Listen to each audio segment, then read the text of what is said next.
안녕하세요. 코랄 데브보드 제7강을 시작하도록 하겠습니다. 이번 시간에는 TPU에 대해서 한번 알아보도록 하겠습니다. 먼저 TPU란 텐서 프로세싱 유닛의 약자입니다. 2016년 5월 구글 I/O에서 발표되었는데요. 텐서플로우를 위해서 특별히 설계되었다고 합니다. TPU들마다 각기 다른 성능을 가지고 있는데요. 코랄 데브보드에 탑재된 TPU 같은 경우에는 4 트릴리언 오퍼레이션 퍼 세컨드가 탑재되어 있다고 합니다. 여기서 TOPS는 부동소수점 계산을 가지고 하나의 성능을 나타내는 GPU인데요. 플롭스라고 이제 플로팅이 앞에 붙어서 플롭스라고도 부르기도 합니다. 4 트릴리언 정도면은 어느 정도 비슷하냐면 우리 그래픽카드 1060 GT 엔비디아의 1060과 비슷한 성능을 가지고 있습니다. 네, 가격적인 면을 생각했을 때 텐서플로우를 돌리기 위해서 텐서 전용으로 나온 것이기 때문에 계산 능력에서는 월등하다고 할 수 있습니다. CPU랑 GPU를 비교했을 때도 CPU가 상당히 부동수준 계산이 느리기 때문에 GPU를 사용하는데요. 해당 GPU보다 엄청난 성능을 가지고 있어서 또 메모리도 꽤 많은 양을 가지고 있다고 나와 있습니다. 아무튼 이 TPU가 탑재되어 있기 때문에 TPU를 한번 사용해 보도록 하겠습니다. 시작하기 전에 수화 파일을 생성해 줄 건데요. 메모리가 탑재된 TPU도 있고 탑재가 되지 않은 메모리도 있는데요. 여기서는 시스템상의 메모리를 사용하므로 수화 파일 이용해서 메모리를 확보해 주도록 하겠습니다. 먼저 콜로케이티드 수화 파일로 수화 파일을 생성해 줍니다. 이미 생성이 되어 있어서 이렇게 에러가 난 거고요. 권한 설정해 주고 영역 이미 설정되어 있어서 이렇게 나오고요. 마지막에 활성화까지 진행해 주시면 되겠습니다. 다음으로 이제 텐서플로우를 한번 불러와 보도록 하겠습니다. 이번에는 파이썬 스크립트로 바로 진행하도록 할 텐데요. 파이썬 3에서 import tensorflow에서 tf 그리고 mnest의 모델 셋들을 가져옵니다. mnest는 tf.dataset의 mnest 그리고 트레이닝 데이터들을 그대로 가져와 주고요. 마찬가지로 정규화 과정도 거쳐줍니다. 이렇게 되면은 이 x트레인들의 값이 전부 소수점으로 변환을 시켰기 때문에 여기서 그러면 값들이 전부 소수점 단위로 변환된 것을 알 수 있습니다. 그래서 소수점 연산이 더 중요해지는 것이고요. 그러면 이 부분에 대해서는 지난 시간에 만약 모델 생성이 제대로 되어 있지 않는 분들이라면 따라해서 모델 생성까지 이 부분까지 따라해 주시면 되겠습니다. 아니라면 만약 여기에 ml 폴더를 이동해서 ml 폴더 안에 모델스 안에 mnist 폴더가 있다면은 mnist 폴더를 불러와서 진행할 것이므로 그대로 진행해 주시면 되겠습니다. ml 폴더 안에서 파이썬 3로 스크립트를 열어줍니다. 여기에서 아까 텐서플로우를 다시 가져와 주고요.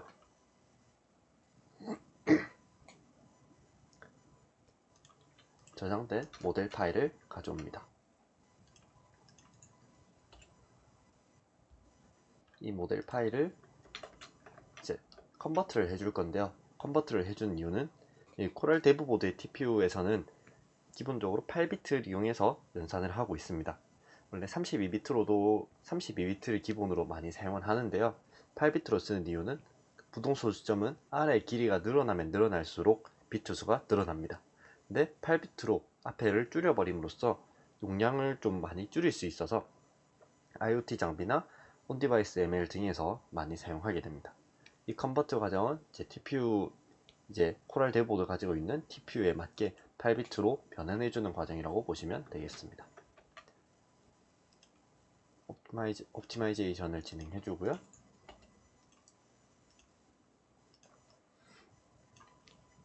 다음에 옵션 설정이랑 타입을 지정해 줍니다. 8비트로 전부 지정을 해 주었고요. 다음으로 이제 데이터를 생성을 해줄 건데요. 이미 앱리스트 데이터를 가져와서 진행하도록 하겠습니다. 가져와서 this를 보면은 028,28짜리 이미 데이터 하나가 생성이 되고요. 이걸 가지고 representative 데이터를 만들어 주겠습니다. 함수 생성이 완료되었고 이제 데이터셋을 넣어주도록 합니다.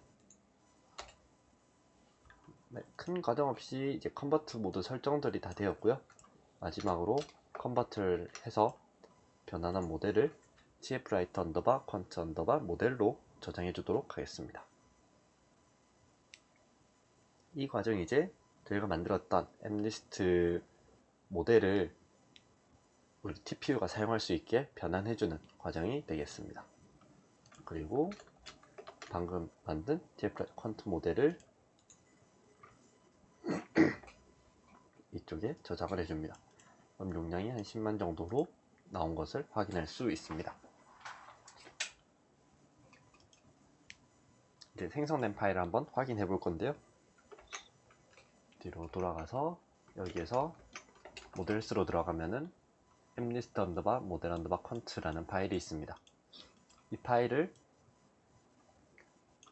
확인이 되었으면은 이제 TPU에 맞게 변환하는 과정을 거쳐주는데요.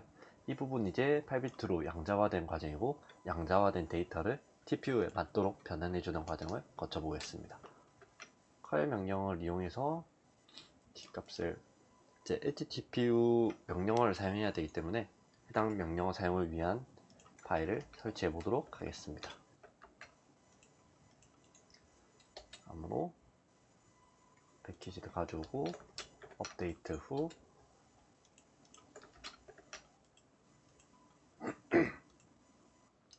HTPU를 설치해 줍니다. 네, 이미 설치가 되어 있어서 이렇게 나왔고요. 설치가 완료되었다면은 HTPU 언더바 컴파일러라는 명령어를 사용할 수 있는데요. 언더바 컴파일러에서 옵션을 여러가지 지정해 줄 수 있는데 일단 옵션 헬프 명령을 한번 보겠습니다. 헬프를 하면 버전 확인 등이 가능하고요. 네, 이렇게 버전 확인 그 외모 을 통해서 이거 없이 그냥 바로 변환을 진행하도록 하겠습니다. 리스트 언더바 모델 quant tfwrite를 지정해주면은 네, 양자화된 파일이 이제 새로 뒤에 HTPU가 붙어서 파일이 생성이 되었습니다. 이게 이제 TPU에서 사용할 수 있는 tfwrite의 하나의 데이터 모델이라고 보시면 되겠습니다. TPU로 이제 진행해 보도록 하겠습니다. 한 폴더 뒤로 가서 ML 폴더 안에서 진행하도록 하겠습니다. 파이썬으로 열고 tfwrite의 인터프리터를 가져옵니다. 이 부분은 이제 기본적으로 설치되어 있는 라이브러리입니다. 혹은 텐서플로우를 가져와서 여셔도 상관은 없습니다. OS로 가져오고요.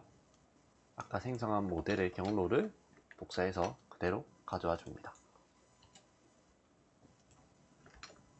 다음으로 이 뒤에 라이브러리 htpu.so.1을 지정을 해주는데요. 이 부분이 없이 그냥 모델 패스만 적어주면은 CPU를 사용한 연산을 하게 되고요. 이 부분이 있어야 HTPU를 사용해서 연산을 진행할 수 있습니다.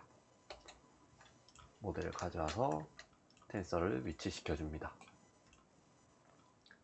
다음으로 우리가 만들었던 앱리스트 모델로 다시 한번 테스트를 해볼 건데요. 앱리스트를 가져와 주고 255로 제 소수점으로 변환을 해줍니다. 변환 완료되었고요. 이밸리에이터를 가지고 계산하는데 시간이 얼마나 걸리는지 한번 확인해 볼 텐데요. 여기에 타임까지 넣어주겠습니다. 일단 모델을 가져오는 거 먼저 하고 밑에 세 줄은 한 번에 진행하도록 하겠습니다.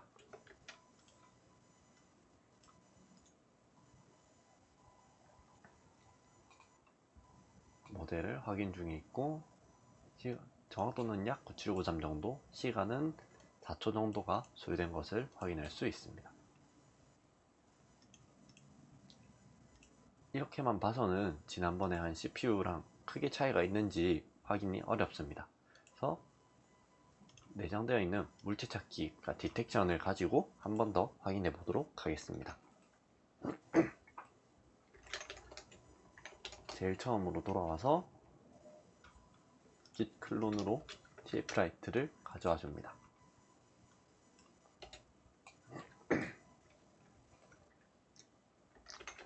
가져와서 보면은 안에 파이썬이랑 C++로 된 폴더가 있는데요. 저희는 파이썬으로 진행하도록 하겠습니다. 파이썬 example에 example로 들어가면 클래시피케이션이랑 디텍션 두 가지 폴더가 있는데요. 디텍션을 먼저 진행해 보도록 하겠습니다. 디텍션을 가면은 install requirements가 있습니다. 해당 파일을 실행시켜서 예시 파일이다 레이블 등을 가져오도록 하겠습니다.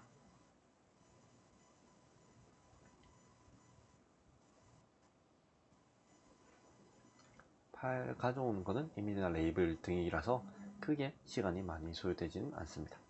네, 다 가져왔고 보면은 안에 이미지랑 모델이 있습니다. 이미지에는 그래스호퍼라는 게 하나가 있고, 모델 안에는 이 라벨과 SSD 모델이 두 개가 있습니다. 이 SSD 모델은 이제 물체를 찾는 모델인데요. 하나는 HTPU 버전으로 되어 있고, 하나는 일반 CPU를 사용한 버전으로 되어 있습니다. 이 두 가지를 각각 비교해 보도록 하겠습니다. 디텍션 폴더 안에서 파이썬으로 진행할 텐데요. 이미지 안에서 찾고, 모델 같은 경우는 모델 폴더 안에 처음에는 CPU로 바로 진행해 보겠습니다. 다음 레이블을 적어줍니다. 그리고 이미지 안에 그래스호퍼를 가져와 주고요. 출력으로 bmp 대신 1로 붙여주도록 하겠습니다. 네, 지금은 저희 모델이 CPU 형태의 모델이라서 시간이 한 개당 300ms 정도 소요된 것을 확인할 수 있는데요. 여기 위 파일에서 컨트롤 프로세스 뒤에 HTTP를 붙여서 TP를 이용해서 다시 한번 연산해 보도록 하겠습니다. 네, 그러면은 개당 처음에는 시간이 조금 걸릴 수 있는데요. 왜냐면 여기 나와 있듯이 이제 모델을 TPU 쪽에 위치시키는데 시간이 걸리기 때문입니다. 그 이후에는 개당 한 20ms가 조금 안 되는 정도로 연산이 완료되었습니다. SFTP를 이용해서 파일을 한번 열어보면은 지금 이런 식으로 나오게 되고요. 찾은 모델은 person이랑 타이 두 가지를 찾은 것을 알 수 있습니다. 여기에 보시면은 네, 사람이라고 나와 있고요. 스코어는 한 0.84 정도, 그리고 타이로 0.94, 타이는 거의 타이도 0.84 정도네요. 이렇게 인식을 한 것을 알 수 있습니다. 이게 TPU를 이용해서 디텍션, SSD를 이용한 디텍션을 진행해 본 예제고요.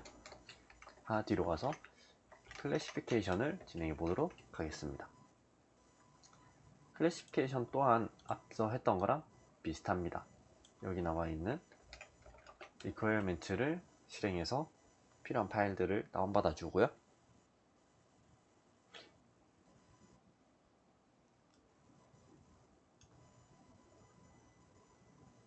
네, 다운로드가 완료되었습니다. 다운로드 뒤에는 TPU를 이용해서 한번 연산해 보도록 하겠습니다. 클래시피케이션 이미지에서 모델에 모델스, 모바일넷, 그리고 TPU로 바로 진행해 보겠습니다. 라벨을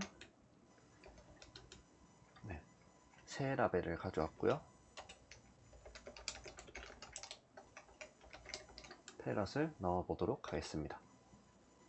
그러면 개당 한 3ms 정도 이하로 결과가 나오는데요. 결과는 아라메카오가 스칼렛 메카오면 무당 앵무라고 나오네요. 네, 해당 앵무로 인식된 것을 확인할 수가 있고요. 해당 사진이 어떤 건지 확인해 보면은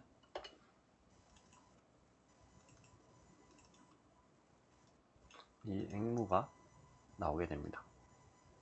근데 이 앵무가 아니라 이미지는 똑같은데 TPU 없이 다시 한번 진행해 보도록 하겠습니다. 네, 아까보다 시간이 한 3ms 안 걸렸는데 여기는 거의 한 147ms 정도로 늘어난 것을 알 수 있습니다. 정확도 리절트 같은 경우는 이쪽이 조금 더 높긴 한데 0.01 정도 차이라서 크게 큰 차이 없이 진행이 가능한 것을 알 수 있습니다. 그럼 이 외에도 다른 새 사진을 이용해서 인식이 잘 됐는지 한번 확인해 보도록 하겠습니다. 먼저 SFTP를 이용해서 새 사진을 좀 옮겨주고요. 총 3장의 사진을 업로드 하도록 하겠습니다. 그러면 벌드 ALD3으로 업로드가 되었고요. 빠르게 진행하기 위해서 TPU를 사용하겠습니다. 새 사진으로 이미지스 안에 벌드 언더바 1을 넣어주겠습니다. 그러면은 벌드 1 같은 경우는 파란색 새 사진인데요. 이스턴 블루버드라고 나옵니다. 이 이스턴 블루버드를 한번 검색해 보겠습니다. 이스턴 블루버드 새 자체가 이름으로 나오고요. 혹시나 궁금하신 분들은 해당 검색을 해보시면 되겠습니다. 여기서 또 새 2번을 해보면은 유러피안 로빈이라는 새로 나오는데요. 네, 해당 새에 대해서 유러피안 로빈이라고 인식을 하였습니다. 마지막으로 벌드 3을 해보도록 하겠습니다. 그러면 킬빌드 투칸이라고 나오게 되겠습니다. 새를 한번 검색해 보도록 하겠습니다. 그러면 네, 이렇게 나오게 됩니다. 아까 보신 것과 같이 3번 새는 이렇게 생겼습니다. 셋 다 정확하게, 거의 정확하게 인식을 하고 있는 것을 볼 수 있습니다. 속도도 개당 3ms 정도가 나오고 있고요. 이렇게 TPU를 이용해서 사물 인식하는 SSD, 그리고 이 물체가 무엇인지 인식하는 클래시피케이션까지 진행해 보았습니다. 감사합니다.